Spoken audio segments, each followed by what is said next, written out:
Hello guys and a very warm welcome to all. So आज हम जो topic के बारे में जानेंगे वो है एक्सीडेंट प्रिवेंशन, एक्सीडेंट्स के बारे में। तो सबसे पहले हम ये जानेंगे कि एक्सीडेंट होता क्या है। सो इसका एक शॉर्ट डेफिनेशन कुछ इस तरह से हम बोल सकते हैं कि कोई भी ऐसी अनहोनी चीज, कोई भी अनवांटेड या कोई भी ऐसी चीज जो सडनली हो जाए, जो अनएक्सपेक्टेड हो और अनइंटेंशनल हो, कोई जानबूझ के ना करे, सो ऐसी चीजों को हम एक्सीडेंट्स बोलते हैं। और इस तरह के जो एक्सीडेंट्स जो है हर जगह पे होते हैं, लेकिन आज जो हम एक्सीडेंट्स के रिगार्डिंग बात करने आए हैं वो हमारे कंस्ट्रक्शन कंपनी या हम लोग बोल सकते हैं एक इंडस्ट्री में। तो एक एक्सीडेंट एक इंडस्ट्री को किस तरह से इम्पैक्ट करते हैं और उससे जो इससे प्रिवेंशन का जो होता है उसके बारे में हम आज बात करेंगे। सो जो तीन मेन रीजन है जिसके वजह से एक एक्सीडेंट जो होता है एक इंडस्ट्री में इम्पैक्ट करता है वो है मेन तीन रीजंस की वजह से। जो पहला होता है मॉरल, इसे अगर हम हिंदी में ट्रांसलेट करें तो इसे बोलते हैं नैतिकता, और अगर इसे किसी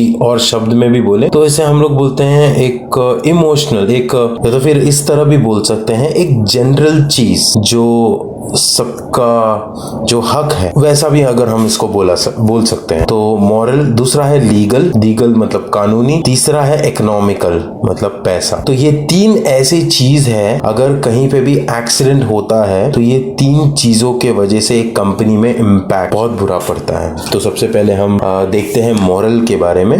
देखिए, हर एक कंपनी का एक एथिक्स बोला तो एक नॉर्मल एक रूल होता है या एक नॉर्मल एक क्या बोल सकते हैं इसे, जिम्मेदारी होता है कि जो भी बंदा हमारे कंपनी में काम करे सो उसे हम एक सेफ एनवायरमेंटल दे, ठीक है। और अगर जब हम ये सेफ एनवायरमेंटल देते हैं तो उन्हें काम करने में बहुत आसानी होती है, वो लोग सेफ महसूस करते हैं और उन्हें काम करते वक्त पे कोई डर नहीं लगा रहता कि भाई यहाँ पे कुछ एक्सीडेंट होगा। लेकिन अगर ऐसा कुछ होता है, अगर हमारा एनवायरमेंट, वर्किंग एनवायरमेंट अगर सेफ नहीं है तो डेफिनेटली हम जो है तरह तरह की बातें करना शुरू करेंगे या हम ये बात दूसरों को बताना शुरू करेंगे, जो हम लोग यहाँ पे बोलते हैं पब्लिक ओपिनियन। हम लोग जो है एक दूसरे को बोलना शुरू करेंगे या बाहर हम बताना शुरू कर सकते हैं कि हाँ कि ये कंपनी सेफ नहीं है। तो इस तरह से बुरा एक गुडविल खराब हो जाता है एक कंपनी का। साथ में इंडस्ट्रियल रिलेशन, मतलब अगर इनकेस इस तरह के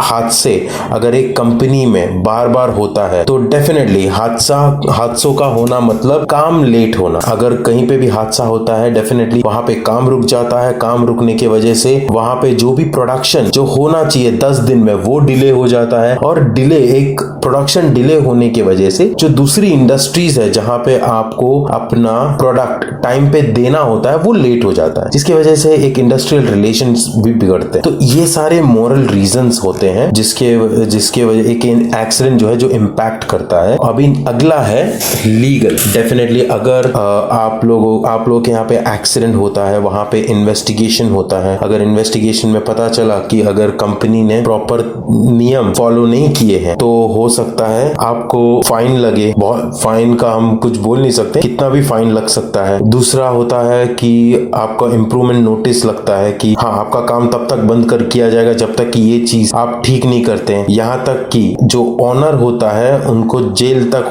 होने के चांसेस है। और इसी के साथ एक नोटिस, प्रोहिबिशन नोटिस, मतलब फैक्ट्री बंद करना हो सकता है, इंडस्ट्री बंद करना हो सकता है, क्योंकि वहां पे लीगली वो प्रूव कर देते हैं या वो लीगली एक्सीडेंट्स की वजह से पता चल जाता है कि ये इंडस्ट्री लोगों के लिए काम करने के लिए सेफ नहीं है। तो इसी वजह से यहाँ पे एक लीगल ऑब्लिगेशंस भी होते हैं, मतलब कानूनी तरीके से कानूनी दिक्कतें जो बोला जा सकता है, कानूनी दिक्कतें होती है अगर कोई एक्सीडेंट लगातार होता रहे। अगला है इकोनॉमिकल, मतलब पैसा। डेफिनेटली अगर कुछ एक्सीडेंट हो जाए तो जरूर मतलब ये बहुत ही कॉमन है कि इंसानों को इंजरी जब होती है तो उसमें पैसे जाते हैं। अगर किसी की मौत हो जाए तो उनको पैसे देने पड़ते हैं, पेनाल्टीज जो लगते हैं वहां पे पैसे जाते हैं। जो हमारा प्रोडक्ट्स, जो हमारा गुड्स होता है, जो एक्सीडेंट होने पे बर्बाद हो जाते हैं उस पे पैसे जाते हैं। और अगर इन केस एक्सीडेंट की वजह से अगर कुछ दिनों तक हमारा काम रुक जाते हैं तो वो प्रोडक्शन का भी एक लॉस होता है, उसे भी हम इकोनॉमिक तरीके से काउंट कर सकते हैं। अभी एक कॉस्ट एक वर्कर को कैसे ये इम्पैक्ट करता है, या एक कॉस्ट एक वर्कर को कैसे कॉस्ट इफेक्ट होता है। डेफिनेटली उनको जो एक्सीडेंट होने पर दर्द और जो सफरिंग से गुजरना पड़ता होगा वो तो है ही है। मतलब अगर समझो किसी के हाथ फ्रैक्चर हुआ तो उनके हाथ में जो दर्द और इतने दिन वो काम नहीं करेंगे तो उनका एक वो जो होता है सफरिंग, तो वैसा मेंटल स्ट्रेन, मेंटली वो लोग बोल सकते हैं कि मेंटली बहुत ही टेंशन होता है उनको, वैसा रहता है उन लोग का कमाना। अगर कुछ ऐसा एक्सीडेंट हो गया जहां पे उन्होंने अपने हाथ पांव गवा दिए तो डेफिनेटली वो कहीं और काम नहीं कर पाएंगे, तो इसकी वजह से उनकी अर्निंग्स जो होती है वो कम हो जाती है,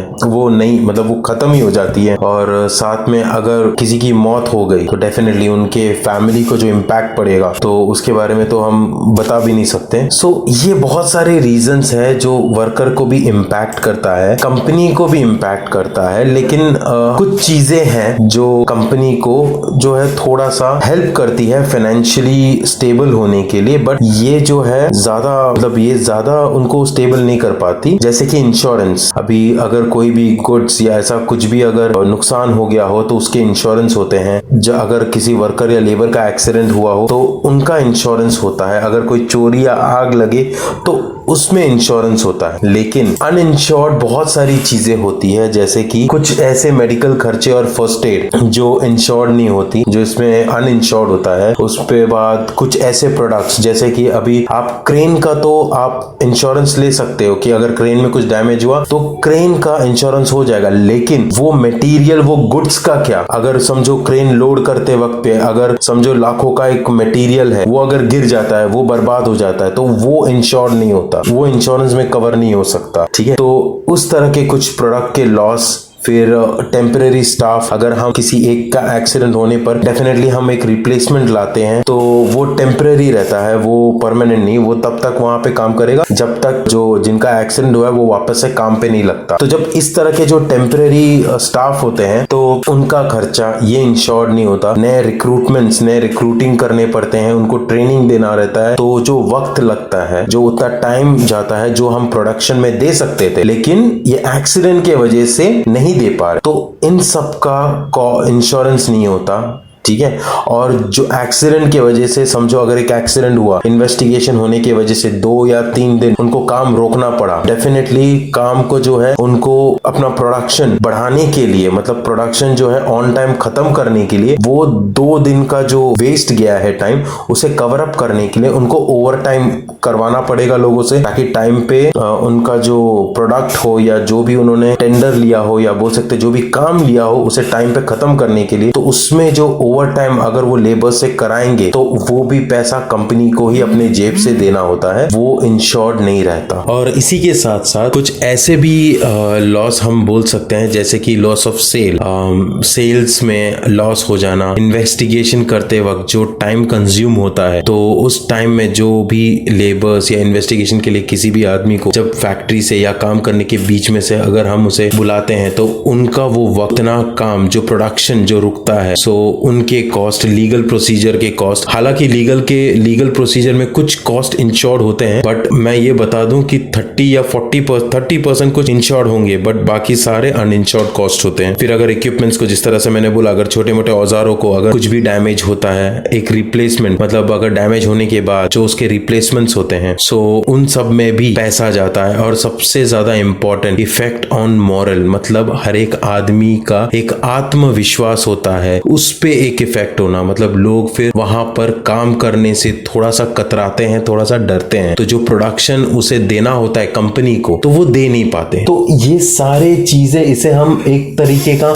अनइंश्योर्ड भी बोल सकते हैं और इसे एक तरीके का हम ऐसे भी बता सकते हैं कि ये हिडन कॉस्ट है जो दिखाई नहीं देता बट ये होता है, जिसके वजह से कंपनी बहुत सारे लॉस का सामना करना पड़ता है। सो आज का वीडियो यहीं पे खत्म करता हूँ। Thank you.